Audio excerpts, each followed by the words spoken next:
गुरु प्यारी परम सत्कार योग साथ संगत जी, आप जी सारी संगत को प्यार भरी राधा स्वामी जी। गुरु प्यारी साथ संगत जी, जो मनुष्य कर्मों के जाल और जन्म मरण के चक्र से घबरा जाता है, वही उनसे बचने का उपाय भी सोचता है। संतों की शरण में जाकर परमात्मा की सच्ची भक्ति ही छूटने का उपाय है और कोई दूसरा रास्ता नहीं है। सतगुरु का सत्संग। सत्संग एक ऐसा ठंडक है जो तपते मन को शांत करता है। सत्संग एक मिठास है जो कड़वी वाणी को भी मीठा बनाता है। सत्संग एक संतोष, सब्र है जो लोभ लालच को बढ़ने नहीं देता। ऐसा सत्य है जो झूठे इंसान को भी सत्य के मार्ग पर ले जाता है। सारे दुख, निराश और अशांति की केवल एक ही अचूक दवा है और वो है सत्संग। सो गुरु प्यारी साथ संगत जी, आज का यह सत्संग हजूर स्वामी जी महाराज की वाणी में से होने जा रहा है। आप जी सारी संगत से विनती की जाती है कि सत्संग को ध्यान पूर्वक व अंत तक सुनने की जरूर कोशिश करें। और साथ ही एक विनती आप जी से और की जाती है हर बार की तरह कि जो भी भाई बहन नए हैं, चैनल को सब्सक्राइब करके बेल नोटिफिकेशन को ऑल पर जरूर दबा देवे जी।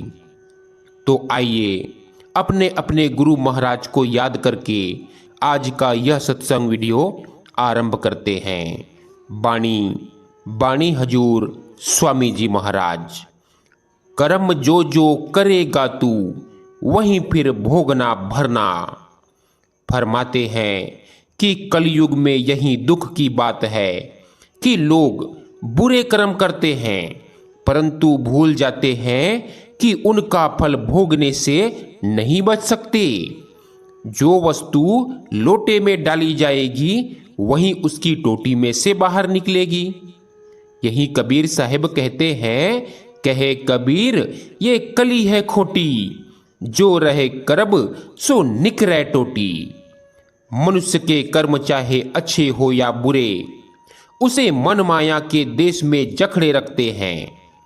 कर्मों की यह श्रृंखला कभी नहीं टूटती और हर कर्म के साथ इसमें नई कड़ियां जुड़ती जाती है।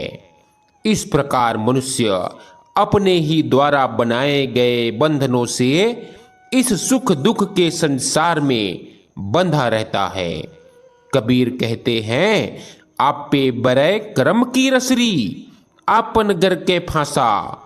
यही गुरु नानक देव जी भी कहते हैं कि लोग दुर्मति में फंसकर खुद ही अपने गले में फंदा डाल लेते हैं और जब कर्मों का फल भोगने का समय आता है तब पछताते हैं।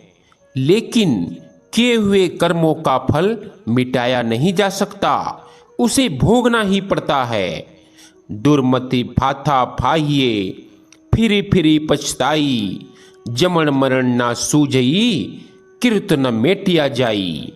कर्मों की ओर प्रेरित करने वाली ताकत मन है, जिसके आदेश के अनुसार शरीर कर्म करता है। कर्म के कारण मन संसार में बार बार आता है और उसके साथ बंधी होने के कारण आत्मा को भी बार बार आना पड़ता है। केवल अच्छे कर्म हो तो स्वर्गों में निवास मिलता है, परंतु नेक कर्मों का फल समाप्त होने पर जीव को फिर 84 के चक्कर में आना पड़ता है।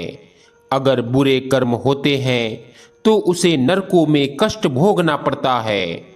जीव संसार में हर बार मनुष्य का चोला प्राप्त नहीं करता। अपनी इच्छाओं, तृष्णाओं और कर्मों के फलस्वरूप उसे पशुओं, पक्षियों, जल के जीवों, कीड़ों मकोड़ों और यहाँ तक कि पेड़ पौधों के चोले अपनाने पड़ते हैं। कहते हैं, कर्मों के जाल से बचने का केवल एक ही उपाय है। वह क्या है? फरमाते हैं कि जन्म मरण के इस चक्कर से जीव केवल मनुष्य जन्म में ही छुटकारा पाने का उपाय कर सकता है। संतों ने मनुष्य जन्म को एक दुर्लभ अवसर बताया है, क्योंकि इसमें ही जीव संतों की शरण लेकर और नाम का अभ्यास करके परमात्मा से मिलाप कर सकता है। गुरु साहिबान कहते हैं कि मनुष्य देह को पाने के लिए देवी देवता भी तरसते हैं। ऐसा देह को पाकर हमें प्रभु भक्ति करनी चाहिए और इस जन्म का पूरा पूरा लाभ उठाना चाहिए। इसीलिए तो कबीर साहिब की वाणी कहती है, इस देही को सिमरो देव, सो देही भज हर की सेव, भजहु गोविंद भूल मत जाहू, मानस जन्म का यही लाहू। कहते हैं कि अच्छे व बुरे दोनों ही प्रकार के कर्म बंधन का कारण है। फिर भी संत बुरे को छोड़कर अच्छे कर्म करने की प्रेरणा देते हैं। अच्छे कर्मों की वजह से जीव को मनुष्य जन्म मिलता है, जो प्रभु प्राप्ति का एक बहुमूल्य अवसर है। इस संसार में जीव अपने भाग्य या प्रारब्ध के अनुसार योनि, कुल, गोत्र, वातावरण, सुख दुख आदि पाता है। उसके जीवन की धारा एक पूर्व निश्चित मार्ग पर चलती है। जिन कर्मों के अधीन होकर जीव जन्म लेता है, उनके अनुसार ही उसे संसार में जीवन बिताना पड़ता है। भाग्य की रेखा को, प्रारब्ध कर्म के फल को कोई बदल नहीं सकता। गुरु साहेब फरमाते हैं कि मनुष्य इस संसार में कर्मों से बंधा हुआ आता है और बंध कर ही जाता है। कर्म का बांधा जियरा अहनिस आवे जाई। यह संसार कर्म भूमि है। यहाँ आकर जीव को कर्म करने ही पड़ते हैं। खाने पीने, चलने फिरने, यहाँ तक कि सांस लेने तक में जीव कर्म करता है और आगे के लिए बीज बोता है। कर्मों का यही नियम है कि हर कारण का फल कार्य होता है और हर कार्य आगे के लिए कारण बनता है। इस प्रकार इस संसार में आकर जीव जो भी कर्म करता है, उन्हें संत क्रियमान कर्म कहते हैं, जिनका फल उसे भविष्य में भोगना पड़ता है। पिछले कर्मों का हिसाब चुकाते समय भी जीव कोई न कोई कर्म करता ही रहता है। इस प्रकार कर्मों का अंबार उन्हें भुगत लेने पर भी कम नहीं होता। एक जन्म में मनुष्य इतने कर्म कर लेता है कि उनका हिसाब चुकाने के लिए उसे कई जन्म लग सकते हैं। जो कर्म इस तरह इकट्ठे हो जाते हैं, उन्हें संतों ने संचित कर्म कहा है। अगर जीव प्रारब्ध और क्रियमान कर्मों से छुटकारा पा भी ले, तो संचित कर्म उसे वापस संसार में ले आते हैं। इस सृष्टि का विधान ही ऐसा है कि आत्मा कर्मों के अधीन जन्म लेती है, कर्मों के अधीन जीती मरती और फिर से जन्म लेती है। एक बार गुलाम बन जाने के बाद हमेशा के लिए कर्मों का गुलाम बनी रहती है। गुरु साहिब कहते हैं कि मनुष्य इस संसार में कर्मों की ज्वाला से घिरा रहता है, चाहे वह दाहिने जाता है या बाएं, अच्छे कर्म करे या बुरे, उसके सब काम कर्मों की अदृश्य लपटों में ही होते हैं। अर्थात उसका हर कार्य कर्म और उसके फल के नियम के अधीन होता है।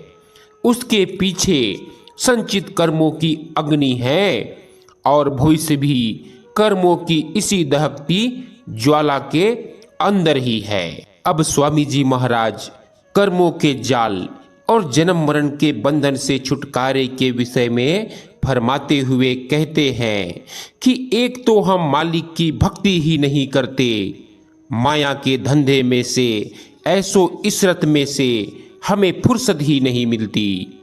अगर कभी करते भी हैं तो ख्वाहिशों और तृष्णाओं को लेकर करते हैं, जिसका क्या नतीजा होता है? उन ख्वाहिशों और तृष्णाओं को पूरा करने के लिए फिर जन्म लेना पड़ता है। या हम डरते हुए मालिक की भक्ति करते हैं कि अगर हम मालिक की भक्ति नहीं करेंगे तो कारोबार में घाटा हो जाएगा, बिरादरी में निरादर हो जाएगा, मुकदमा हार जाएंगे, शायद बेटे बेटियां नालायक हो जाएंगे। यह भी भक्ति करने का तरीका नहीं है। हमें मालिक की भक्ति करनी है क्योंकि हमारे अंदर परमात्मा से मिलने का इश्क है, प्रेम है। हमारे अंदर मालिक से मिलने का प्यार है। या फिर लोग इस तरह मालिक की भक्ति करते हैं जिस तरह लोग गुग्गे की, सांप की या शीतला माता की पूजा करते हैं। यह नहीं कि लोग उनको अपने घर लाना चाहते हैं या सांप के साथ उनका प्यार होता है। वे उनके जहर को, बीमारी को दूर रखने के लिए गुग्गे की या माता की पूजा करते हैं। यह ख्याल लेकर कभी परमात्मा की भक्ति नहीं करनी चाहिए। धर्म की बुनियाद प्रेम है, डर नहीं। डरते हुए मालिक की भक्ति नहीं करनी चाहिए।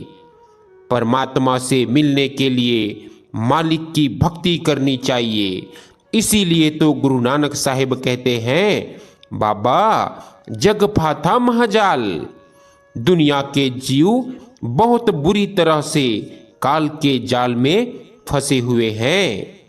जो कर्म पहले किए हैं उनका नतीजा अब रो पीट कर भोग रहे हैं और उसी तरह बुरे खोटे पाप और कर्म करते जा रहे हैं। भूले बैठे हैं कि इनका नतीजा भोगने के लिए फिर इसी 84 के चक्कर में आना पड़ेगा। इसीलिए महात्मा हमारी हालत देखकर तरस खाते हैं, हमारी हालत देखकर अफसोस करते हैं। आप फरमाते हैं कि कितने दुख की बात है कि दोनों इकट्ठे रहते हैं, यानी आत्मा और परमात्मा दोनों का एक ही घर में निवास है, लेकिन आपस में मिलाप नहीं है। आत्मा भी इसी शरीर के अंदर है और परमात्मा भी इसी शरीर के अंदर है, लेकिन ना कभी आत्मा ने परमात्मा के दर्शन किए, ना हमारी आत्मा कभी सुहागिन हुई। किस कारण से? क्योंकि आत्मा और परमात्मा के दरमियान मन की रुकावट है।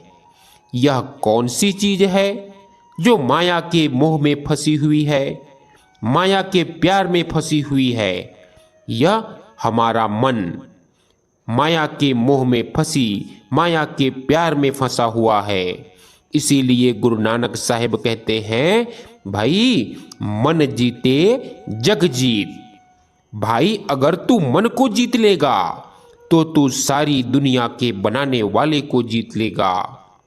आप सोच कर देखो, विचार करके देखो, यह अपना मन ही तो है जिसके अधीन होकर आज भाई भाई का दुश्मन है, कौम कौम की दुश्मन है, मजहब मजहब का दुश्मन है। हम किस तरह सारा दिन एक दूसरे के गले काटने में लगे हुए हैं, एक दूसरे के खून के प्यासे बने बैठे हैं। यह जो कुछ भी हमसे करा रहा है, यह हमारा अपना मन करा रहा है। मन ही सबको उंगलियों पर नचाने में लगा हुआ है। जब तक हम मन पर काबू नहीं पा लेते, बेशक वह परमात्मा हमारे हर एक के अंदर है, हम उसको नहीं पा सकते। किस तरह मन को काबू करना है आप आगे बताते हैं। आप कहते हैं कि दिन रात हमें 5 दुश्मनों ने घेर रखा है, 5 डाकुओं ने घेर रखा है। वे 5 दुश्मन कौन से हैं? काम, क्रोध, लोभ, मोह और अहंकार। ये मन के डंक हैं। गुरु साहिब इनको डाकू कहते हैं। जब घर वाला सोया हो तो चोरों और डाकुओं का राज होता है। अगर घर वाला जाग जाए तो चोर और डाकू उसके नजदीक नहीं आते। जब तक हम अपने घर में सोए हुए हैं, मालिक की तरफ पीठ किए हुए हैं, हमें इन 5 डाकुओं ने दिन रात घेरा हुआ है। लेकिन जब हम जाग जाएंगे, ये डाकू हमारे घर से दौड़ जाएंगे। हम किस तरह जागते हैं? शब्द की कमाई करके, नाम की कमाई करके। आप कहते हैं कि क्योंकि हम अपने अंदर उस अगोचर वस्तु को, उस शब्द या नाम को नहीं पकड़ते, इसीलिए हमारा घर लूटा जा रहा है। हमें 5 डाकुओं ने घेर रखा है। आपका भाव है कि जब भी हमारे रास्ते से मन की रुकावट दूर होगी, केवल शब्द की कमाई करके, नाम की कमाई करके दूर होगी। यही गुरु रामदास जी कहते हैं, नाम मिले मन तृप्तिये, बिन नामे दृग्जीवास। हमारा मन जो विषय विकारों में फंसकर हिरन की तरह दिन रात तड़पता और भटकता फिरता है, जिस वक्त इसको अमृत भरा हुआ नाम अंदर मिल जाएगा, इसके अंदर तृप्ति आ जाएगी, शांति आ जाएगी। अगर देह में बैठकर उस अमृत को हासिल नहीं किया तो हमारा देह में आना धिक्कार है। हमारा देह में आने का मकसद ही कोई नहीं है। गुरु अमरदास जी कहते हैं, शब्द मरै मन निर्मल संतो, एह पूजा थाई पाई। जब आप अपने आप को शब्द के अंदर लीन कर दोगे, अपनी हस्ती ही शब्द के अंदर नेस्तो नाबूद कर दोगे, शब्द के अंदर मर जाओगे। यही असली भक्ति है, जिसने आपको असल ठिकाने पर पहुंचाना है। जो भक्ति असल ठिकाने पर पहुंचाती है, वह शब्द की कमाई है, नाम की कमाई है। आप कहते हैं, सच्चे नाम सदा मन साचा, सच सेवे दुख गवावड़िया। सच्चे शब्द के साथ ख्याल जोड़कर आप हमेशा के लिए सच्चे हो जाते हो और आपका सदा के लिए मरण जन्म के दुखों से छुटकारा हो जाता है। हम जब भी मन को काबू कर सकते हैं, केवल शब्द और नाम की कमाई के जरिए ही कर सकते हैं। हमारा मन लज्जत का आशिक है। जब तक इसको दुनिया के मोह और प्यार से ऊंचा और पवित्र प्यार नहीं मिलता, यह दुनिया का प्यार कभी छोड़ने को तैयार नहीं होता। वह ऊंची और पवित्र लज्जत किस चीज की है? गुरु रामदास जी कहते हैं, हर हर नाम अमृत रस मीठा। वह नाम अमृत है। उस नाम या शब्द की लज्जत बहुत मीठी है। उसको हासिल करके बेटे बेटियों का प्यार फीका हो जाता है। कौमों, मजहबों और मुल्कों के झगड़े फीके लगने शुरू हो जाते हैं। जिनको हीरे जवाहरात मिलते हैं, वे फिर कौड़ियों के पीछे दर बदर ठोकरे नहीं खाते। लड़कियां गुड्डे गुड्डियों से तब तक खेलती है जब तक उनकी शादी नहीं होती। यही गुरु अमरदास जी फरमाते हैं, गुर का शब्द महारस मीठा। क्या कहा आपने? महारस मीठा। वह शब्द जिसके साथ गुरमुख हमारे ख्याल को जोड़ते हैं, वह मीठा है, महारस है। उसकी लज्जत बहुत ही मीठी है, जिसको पाकर बेटे बेटियों का प्यार फीका हो जाता है। कौमों, मजहबों और मुल्कों की मान बढ़ाई फीकी लगनी शुरू हो जाती है। इंसान के अंदर तो 5 कमजोरियां हैं, जो खोटे कर्म और पाप इन कमजोरियों के अधीन होकर करते हैं। क्या हमने कभी सोचा है कि उनका नतीजा भोगने के लिए हमें कहां कहां जाना पड़ेगा? गुरु साहिब कहते हैं कि गंदी गंदी नालियों के गंदे गंदे कीड़े, विष्ठा के कीड़े जाकर बंधना पड़ता है। इसीलिए हमें अपने अंदर से माया का मोह, माया का प्यार निकालना है। मन की रुकावट को रास्ते में से दूर करना है, मन को निर्मल करना है, मन को पवित्र करना है। क्योंकि वह जो शब्द है वह निर्मल है, पवित्र है। जब हम अपने ख्याल को अंदर से उसके साथ जोड़ते हैं, हमारी आत्मा भी निर्मल और पवित्र हो जाती है। वह शब्द सबसे अलग है, सबसे निर्लेप है। जब हम उसके साथ जुड़ जाते हैं, हम भी रचना से अलग या निर्लेप हो जाते हैं। हम भी सारी दुनिया से अलग हो जाते हैं। आप कहते हैं कि सबकी परवरिश वह शब्द करता है। सब जीव शब्द के सहारे कायम है। वह शब्द सबका गुजारा करता है और सबकी संभाल करता है। अब सब कुछ बयान करके आप फरमाते हैं कि दुनिया के सब जीव काल के दायरे में फंसे हुए हैं। जो पहले कर्म किए हैं उनका हिसाब अब दे रहे हैं। उसी तरह अब अच्छे बुरे कर्म करने में लगे हुए हैं और भूल बैठे हैं कि इनका हिसाब देने के लिए फिर हमें वापस इसी 84 के जेल खाने में आना पड़ता है। स्वामी जी महाराज कहते हैं कि जब तुम शब्द की कमाई करोगे, तुम काल के दायरे से ही पार चले जाओगे, मन और माया के दायरे से पार चले जाओगे। जब सतगुरु के कहने के मुताबिक सच्चे नाम की कमाई करोगे, तुम इस भव सागर से पार हो जाओगे। आपका काल के जाल से, देह के बंधनों से सदा के लिए छुटकारा हो जाएगा। वह चीज ही हमें मन और माया के दायरे से पार ले जा सकती है जो मन और माया के दायरे के पार से आती हो। शब्द सचखंड से उठता है। जब हम अपना ख्याल उसके साथ जोड़ देते हैं, हम भी उस शब्द को पकड़कर मन और माया के दायरे से पार चले जाते हैं। इसीलिए स्वामी जी महाराज फरमाते हैं कि शब्द की कमाई करके ही हम मन को जीत सकते हैं और शब्द की कमाई के साथ ही हमारा मरण जन्म के दुखों से, कर्मों के बंधन से छुटकारा हो सकता है। अब सब कुछ कहकर इशारा करते हैं कि शब्द भी हमारे अंदर है और जिस मालिक से हमें मिलना है वह भी हमारे अंदर है। आप कहते हैं कि हमारे और मालिक के दरमियान केवल कर्मों की रुकावट है।